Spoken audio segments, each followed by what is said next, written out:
Hello and welcome back to What's Cooking today on Perfect Eats. If you guys are new here, hi, my name is Emma and I make easy breezy recipes for those of you guys who are new to cooking. And today I'm going to show you guys how to make your very own mashed potatoes and gravy. Alright, so this is going to be enough for like 2 servings. I'm going to just use 2 potatoes, some cooking cream and some unsalted butter.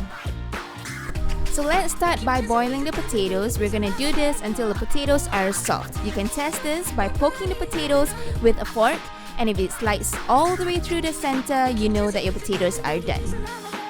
So I've drained all the water and I'm going to melt some butter in the same pot. And we're just gonna do this and we're gonna toss in the potatoes earlier that I've drained. And we're just gonna cook it for a little bit more for a minute or 2. And so at this point of time, you can start adding in your cooking cream. And I've slowly added in bit by bit while continuously stirring. And in total, I've added about a 1/4 cup of cooking cream right there. Now we've brought it to like a low simmer and we're gonna add some seasonings such as black pepper, salt and garlic powder. If you have any, you can use that.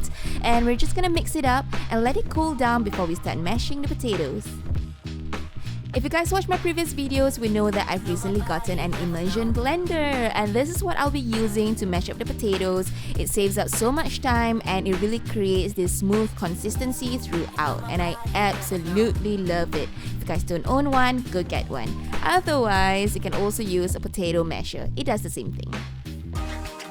So moving on to the gravy, we're gonna add in 3 to 4 tablespoons of cooking oil right there and slowly add in a tablespoon of all-purpose flour. We're not gonna add in the whole tablespoon straight away, just slowly adding it in while continuously stirring so that we do not create any lumps in between. And once we got a smooth texture with no lumps, we're gonna add in a tablespoon of this concentrated chicken stock.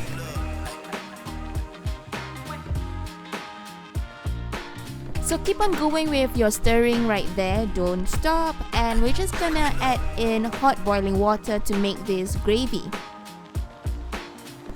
So just continuously add water until you achieve the right perfect consistency, and you can start to see there's no more lumps and it has this smooth texture.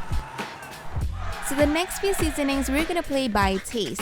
I've added white pepper, chili powder, paprika and cayenne pepper, and we're just gonna mix this up and just adjust accordingly to your liking. And that's basically it. We're done. We're just gonna pour it over our mashed potatoes and we're finished. I hope you guys try out this recipe and let me know what you guys think. Be sure to like and subscribe to Perfect Eats not only on YouTube as well as on our IGTV on Instagram. Thanks for watching. Bye!